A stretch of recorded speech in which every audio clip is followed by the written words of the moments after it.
ہندو مذہب کے پاس بھی 12 مہینے ایسے ہی ہیں جیسے کہ اسلامی مہینے ہیں، انگریزی مہینے ہیں۔ ان کے مہینے چیت، بیساکھ، جیٹھ، ساون، اساڑ، بھادو وغیرہ کے نام سے رکھے جاتے ہیں۔ اب جو مہینہ چل رہا ہے ساتو، 6واں مہینہ چل رہا ہے، اور ان کے یہاں تقریباً ہر مہینے میں دسیوں عید اور تہوار ہوتے ہیں۔ بعضوں نے کہا ہر دن عید ہوتی ہے،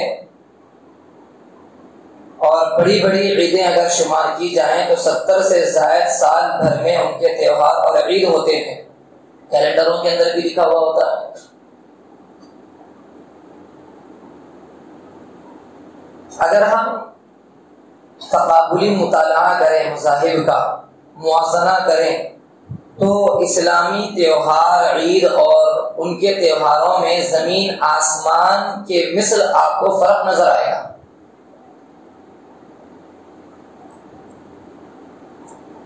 ہماری عید میں اتحاد ہوتا ہے، عبدیت ہوتی ہے، صلہ رحمی ہوتی ہے، ایثار ہوتا ہے، ہمدردی ہوتی ہے، امداد ہوتی ہے غریبوں کی، فطرہ، زکوٰۃ، گوشت کی تقسیم۔ لیکن ان کے یہاں اسراف، فضول خرچی، شرکیہ، بے بنیاد عقائد، نظریات، توہمات، بے جا اسراف، اور آگے بڑھ کر اگر دیکھا جائے تو ان کے تہواروں کے اندر بھی جات پات کی تقسیم ہے۔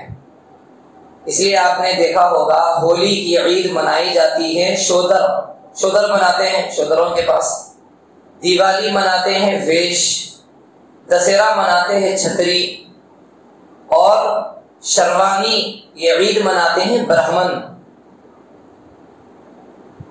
اور ان کے تہواروں میں ایک اور بڑی خرابی یہ بھی ہے کہ اکثر ان کے تہواروں میں دان دیا جاتا ہے برہمنوں کو، ظلم بالا ظلم، سارے طبقات مل کر برہمنوں کو دان بھی دیتے ہیں۔ اب یہ چونکہ بھادو کا مہینہ چل رہا ہے، رکشا بندھن ابھی گزرا ہے، اور اس مہینے میں آج کی تاریخ میں گنیش کی پوجا کی جاتی ہے۔ گنیش جس کا ہاتھی والا سر اور انسانی جسم ایک مقدس جسم مانا جاتا ہے، اور اس کو شیو جی پاروتی کا بیٹا مانا جاتا ہے۔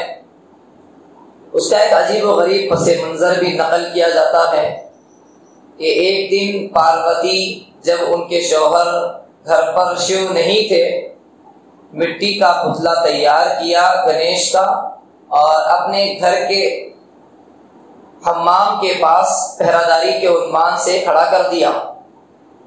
اللہ جانے کیسے جان پیدا ہو گئی۔ اس کے بعد شیو حمام کے پاس وہاں سے گزرنا چاہیں، آنا چاہیں اندر گھر میں، لیکن یہ پہرا دینے والے گھر کے باہر گنیش، چونکہ وہ جانتے نہیں تھے یہ ان کے شوہر ہیں، آنے سے روک دیے، منع کر دیے، آپ ہرگز آ نہیں سکتے۔ لڑائی ہو گئی، مد بھیڑ ہوا۔ پھر اس کے بعد شیو نے اس کا سر قما کر دیا، جسم سے جدا کر دیا۔ پاروتی کو جب یہ علم ہوا، معلوم ہوا، بہت زیادہ ناراض ہوئی، تو شیو نے یہ کہا کہ میں کسی بھی طریقے سے آج شام تک آپ کو یہ گنیش لا کر دوں گا۔ تو اس نے کہا کہ جاؤ ڈھونڈو اور کسی بھی طریقے سے انسان کا سر لے کر آؤ۔ انسان کا سر ان کو نہ ملا، ہاتھی کا سر ملا۔ ہاتھی کے سر کو لا کر اس کے جسم کے ساتھ جوائنٹ کر دیا گیا، جوڑ دیا گیا۔ اللہ عالم کیسے جان اس کے اندر پیدا ہو گئی۔ ہوتے ہوتے وہ اب اور بڑا بھی ہوا، اس کی 2 بیویاں بھی ہوئی، اور اس کی ایک بڑی سونڈ بھی ہے، لڈو اکثر کھایا کرتا تھا، اور وہ سواری کرتا تھا چوہے پر، اس کو ڈنڈا چوت بھی کہتے ہیں۔ پورب میں اور راجپوتا کی عورتیں آج کے دن میں پانی میں سفید تل پھینک کر اسے غسل کرتی ہیں، بھروت رکھ کر گنیش کی پوجا کرتے ہیں، رات کو چاند نکلنے سے پہلے کھانا نہیں کھاتی ہیں بعض عورتیں، اور یہ عید جنوب ہند اور ممبئی میں زیادہ منائی جاتی ہے، اور دیگر علاقوں میں الگ الگ اعتبار سے۔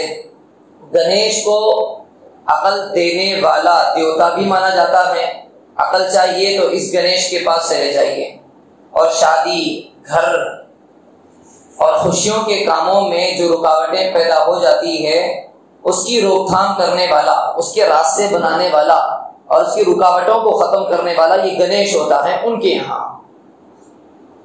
تو آج ان کو بٹھایا جاتا ہے 10-11 دن کے لیے، 8 دن کے لیے، پھر اسے لے جا کر اب ہمارے حیدرآباد میں تو یہاں حسین ساگر میں دھکیل دیا جاتا ہے، اس کی تزلیل بھی کی جاتی ہے، پانی میں ڈبو دیا جاتا ہے، اپنے ہی ہاتھ سے مورتیوں کو بناتے ہیں، اسی کی یاد میں، اس واقعے کی، اس پس منظر کی یاد میں اس کو بناتے ہیں، اسے بیچتے ہیں، گھروں میں اور بستیوں میں، گلیوں میں لا کر اسے رکھتے ہیں، وہی سارے معمولات کرتے ہیں، اور عقل کی مانگ اس گنیش سے کرتے ہیں، اے بھگوان مجھے عقل دے دیجیے اور میری فلانی شادی ہے، فلانا یہ کام ہے۔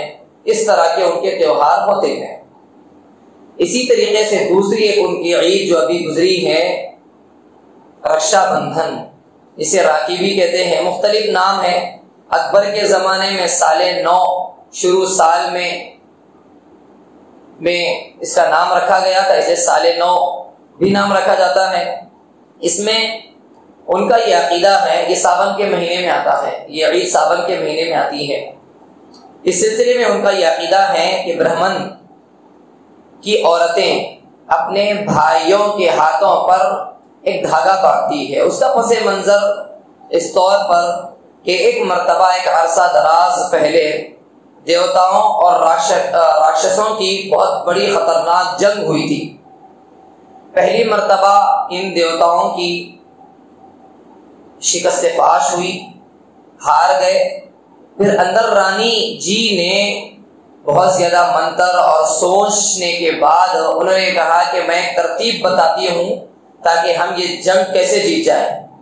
لہذا انہوں نے کئی منتر پڑھنے کے بعد ایک پوٹلی تیار کی 7 چیزوں سے مشترک، جس میں روٹی، کچھ چاول، گڑ، سپاری، رائے، ہلدی، سب کو جوڑ کر ایک پوٹلی ہاتھ پر برہمنوں کے اپنے بھائیوں کے باندھی، اور باندھنے کے بعد کہا کہ اب تو جیت تمہاری ہوگی۔ اس کے بعد ان کے اعتبار سے جیت ہوئی۔ اس موقع پر اسی پس منظر اور اسی جنگ کے اندر جو کامیابی ملی، اس کی عید اور اس کو یاد کیا جاتا ہے اس دن میں، اور اپنے بھائیوں سے وہ تحفے بھی لیتی ہیں، مندر جاتی ہیں۔ لیکن آج کل ریڈی میڈ بنے بنائے دھاگے اور کچھ اس کے اوپر پھول بوٹے 5 روپے سے لے کر 5,000، 10,000، 1 لاکھ تک کی راکھی ہوتی ہے۔ ان کا یہ تصور ہوتا ہے کہ جو یہ باندھ لیتا ہے تو خدا ان کی حفاظت کرتا ہے۔ وہ دیوتاؤں کی پوجا بھی کرتی ہیں، ٹیکا لگاتی ہے اور سر پر، اور اس موقع پر وہ اپنے سسرال بھی جاتی ہے، مائکا جاتی ہے۔ بہرحال ہندوؤں کے عید بہت قسم کے ہوتے ہیں، سال بھر میں 70 سے زیادہ عیدیں ہوتی ہیں، جن کے اندر شرکیہ بے بنیاد عقائد، جیسا کہ آپ نے ابھی سنا دیکھا کہ گنیش کے اندر اس کا سر علیحدہ ہے، یہ علیحدہ ہے، کیسے جان پڑ جاتی ہے، کیسے وہ چوہے کی سواری کرتا ہے۔ بہرکیف یہ بس ہمیں علم ہو جائے اس لیے یہ پیش کرنے کا حکم دیا گیا تھا۔ وقت بھی ہو چکا ہے، گھنٹے بھی شروع ہونے والے ہیں، 10 منٹ کا وقت لیا گیا تھا، 10 منٹ بھی مکمل ہو چکے ہیں۔ کوشش یہ کی جائے گی آگے کہ اور مزید تہوار، جو بڑے بڑے تہوار ہوتے ہیں، اس کو اساتذہ کرام سنائیں گے یا بچوں کو دے دیا جائے گا، وہ پڑھیں گے، سمجھیں گے، پھر اسے دیکھ کر یا بغیر دیکھیں سنائیں گے۔ اللہ رب العزت ہم تمام کو شرکیہ اعمال اور شرکیہ عقائد سے ہماری حفاظت فرمائے، اسلام پر جینا اور مرنا ہمیں نصیب فرمائے۔